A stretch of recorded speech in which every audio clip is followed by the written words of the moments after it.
Hello everyone, welcome to study IQ. Study IQ के इस video में हम करेंगे 14 दिसंबर के करंट अफेयर। सो वीडियो को शुरू करते हैं। के चंद्रशेखर राव ये दूसरी बार तेलंगाना के मुख्यमंत्री बने हैं। तेलंगाना जब बना था 2014 में, तो उसके बाद पहले मुख्यमंत्री जो बने थे तेलंगाना के वो भी थे के चंद्रशेखर राव। ये कौन सी पार्टी से हैं? इनकी पार्टी का नाम है तेलंगाना राष्ट्रीय समिति। तेलंगाना राष्ट्रीय समिति, तो आंसर है टीआरएस। तेलंगाना राज्य आंध्र प्रदेश से अलग होके बना था। तेलंगाना की राजधानी हैदराबाद है और आंध्र प्रदेश की राजधानी है अमरावती।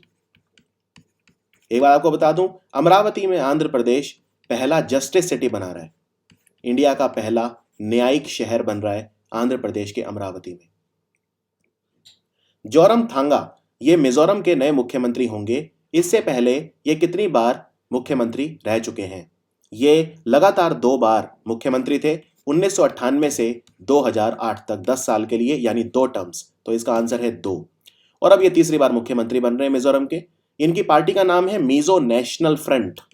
ये आपको याद रखना है, मिजो नेशनल फ्रंट। और मिजोरम के जो राज्यपाल हैं वो हैं कुम्मानम राजशेखरन। कुम्मानम राजशेखरन। इसके अलावा जो दूसरे मुख्यमंत्री बने हैं, जैसे राजस्थान के अशोक गहलोत, कमलनाथ मध्य प्रदेश के, तो इन दोनों के नाम भी आपको याद रखने हैं। जापान ने 2018 के लिए पारिभाषित प्रतीक यानी डिफाइनिंग सिंबल के रूप में किस चीनी चरित्र को चुना है? जापान में बहुत ज्यादा प्राकृतिक आपदाएं आती हैं, जैसे भूस्खलन, जैसे कि अर्थक्वेक यानी कि कोई भूकंप आना, या कई बार बाढ़ भी आती है। तो इस बार इन्होंने जो अपना एक प्रतीक चुना है, सिंबल चुना है, वो है आपदा। तो आंसर है आपदा। 30 सदस्यीय ट्रांस रीजनल समुद्री नेटवर्क, ट्रांस रीजनल जो ओशियन नेटवर्क है, इसका नेतृत्व कौन सा देश कर रहा है? इसका नेतृत्व कर रहा है इटली। और आपको बता दूं, भारत ने भी इसको ज्वाइन कर लिया है।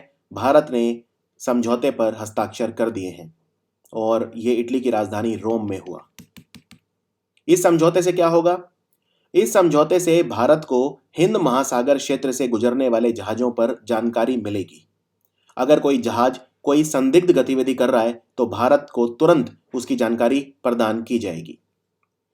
अगर पूछें इसमें कितने देश हैं ट्रांस रीजनल समुद्री नेटवर्क में, तो आंसर है 30।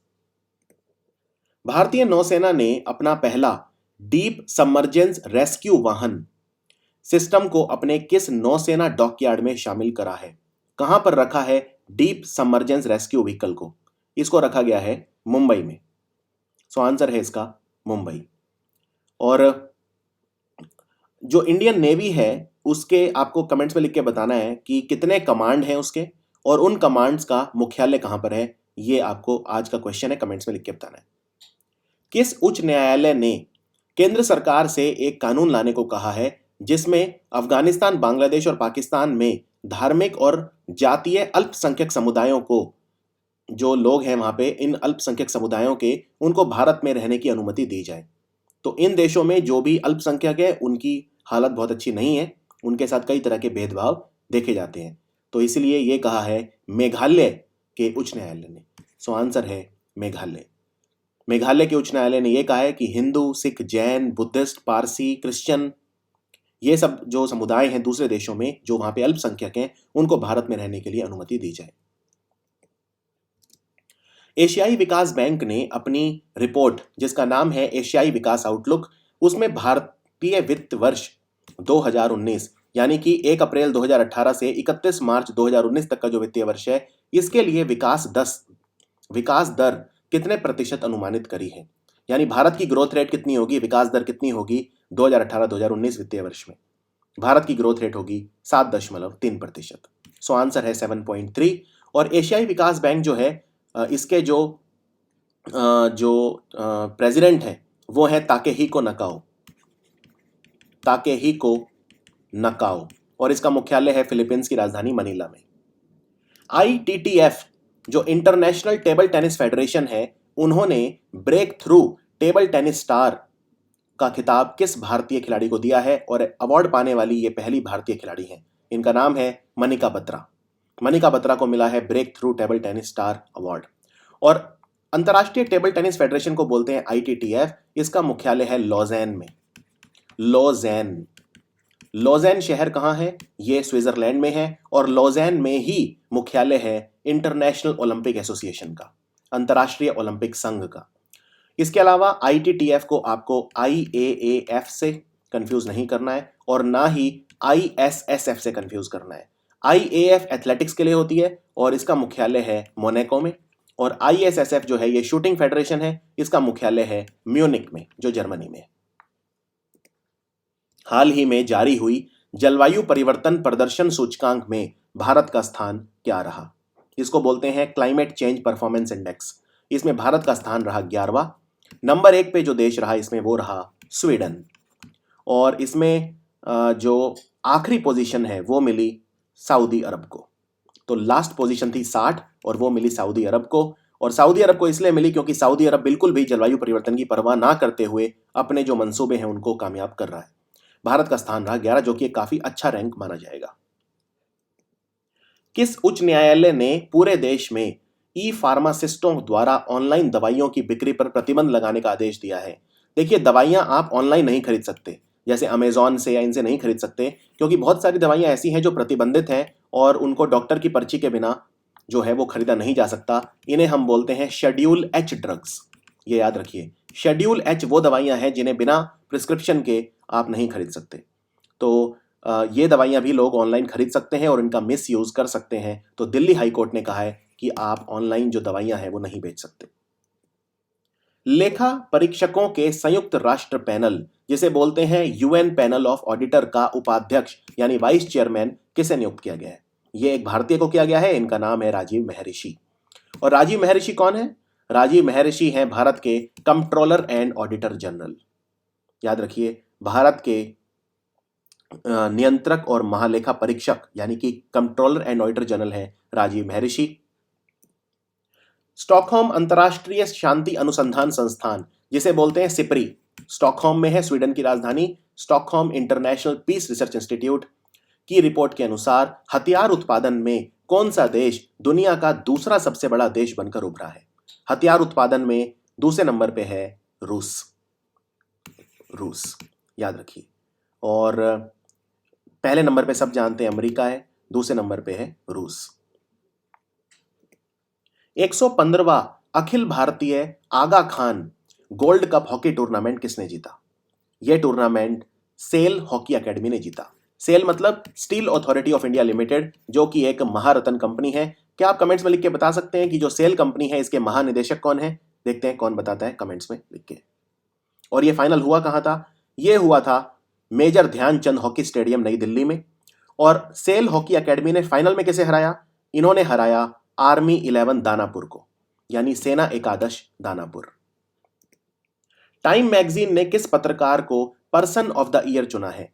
पर्सन ऑफ द ईयर चुना है जमाल खशोगी को। और ये कौन है?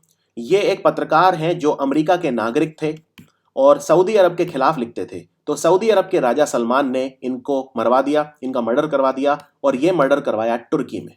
तो तुर्की देश के अंदर जाके इनका मर्डर करवाया, और ये इससे अमेरिका और सऊदी अरब दोनों की बहुत बदनामी हुई है। वो इसीलिए क्योंकि अमेरिका सऊदी अरब को हथियार बेचता है और इससे सऊदी अरब का मनोबल बढ़ता है, और सऊदी अरब इन हथियारों की मदद से यमन पर भी आतंक मचाता है, और यमन में इस वक्त भूखमरी फैली हुई है सऊदी अरब की वजह से। केंद्रीय मंत्रिमंडल ने देश की पहली कृषि निर्यात नीति को मंजूरी दी।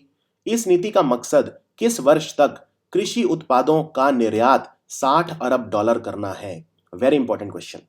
हमारी जो ये नीति है इसके हिसाब से हम 2022 तक जो कृषि निर्यात है वो $60 बिलियन यानी $60 अरब करना चाहते हैं। एक और मुख्य बात, अभी हमारी जो अर्थव्यवस्था है पूरी की पूरी, भारत की जो इकोनॉमी है वो है $2.5 ट्रिलियन। $2.5 ट्रिलियन, इसको हम $5 ट्रिलियन करना चाहते हैं 2025 तक। तो ये दोनों याद रखिए। हम हमारी अर्थव्यवस्था को, हमारी जो इकोनॉमी है भारत की, उसको $5 ट्रिलियन करना चाहते हैं 2025 तक। $5 ट्रिलियन मतलब 5,000 अरब डॉलर। अभी हमारी जो अर्थव्यवस्था है पूरी वो है $2,500 अरब। हम इसको डबल करना चाहते हैं 2025 तक, और हम 2022 तक ही जो हमारे कृषि उत्पादों का निर्यात है यानी एग्रीकल्चर एक्सपोर्ट वो $60 अरब करना चाहते हैं। इतना ही नहीं, हम 2022 तक किसानों की आमदनी दुगनी करना चाहते हैं। दीनाचार्य और ऋतुचार्य पर 2 दिवसीय राष्ट्रीय सम्मेलन हुआ जिसका नाम था आयुषचार्य। ये कहां हुआ? आयुषचार्य हुआ ये all India institute of Ayurveda, जो कि है नई दिल्ली में, तो आंसर है दिल्ली में हुआ। हमारे आयुष मंत्री हैं श्रीपद येस्सो नायक। और इस साल 5 नवंबर को राष्ट्रीय आयुर्वेद दिवस मनाया गया था। 5 नवंबर को धनतेरस था, धन्वंतरी जयंती। उस दिन राष्ट्रीय आयुर्वेद दिवस मनाया गया था 5 नवंबर को, यह भी याद रखिए। मोम्बासा बंदरगाह कहां है?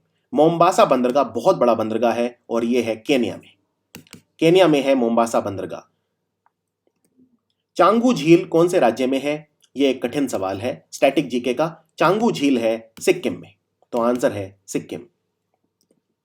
हरसिमरत कौर बादल का चुनाव क्षेत्र कौन सा है? इस तरह के सवाल भी देखे जाते हैं जहां कॉन्स्टिट्यूएंसी पूछी जाती है विधानसभा की या फिर लोकसभा की। ज्यादातर एग्जाम में लोकसभा की पूछी जाती है, विधानसभा की नहीं पूछते हैं। हाँ, अगर स्टेट के एग्जाम है कोई, उनमें उस राज्य की विधानसभा के पूछे जाते हैं। हरसिमरत कौर बादल का चुनाव क्षेत्र है भटिंडा, तो आंसर है भटिंडा। और ये हमारी खाद्य प्रसंस्करण मंत्री हैं, फूड प्रोसेसिंग मिनिस्टर है। सो ये था 14 दिसंबर का वीडियो। अब हमारे बस 10, 11, 12, 13 और 15 तारीख के जो वीडियो हैं वो बचे हैं और मैं कोशिश करूंगा कि अगले 24 घंटे के अंदर ये सारे जो हमारा बैकलॉग है वो खत्म हो जाए। आपको याद दिला दूं, हमारी जो क्रिसमस सेल है वो भी चल रही है, आप उसका लाभ भी ले सकते हैं। थैंक यू सो मच और वीडियो को तो अपने दोस्तों के साथ भी शेयर करें।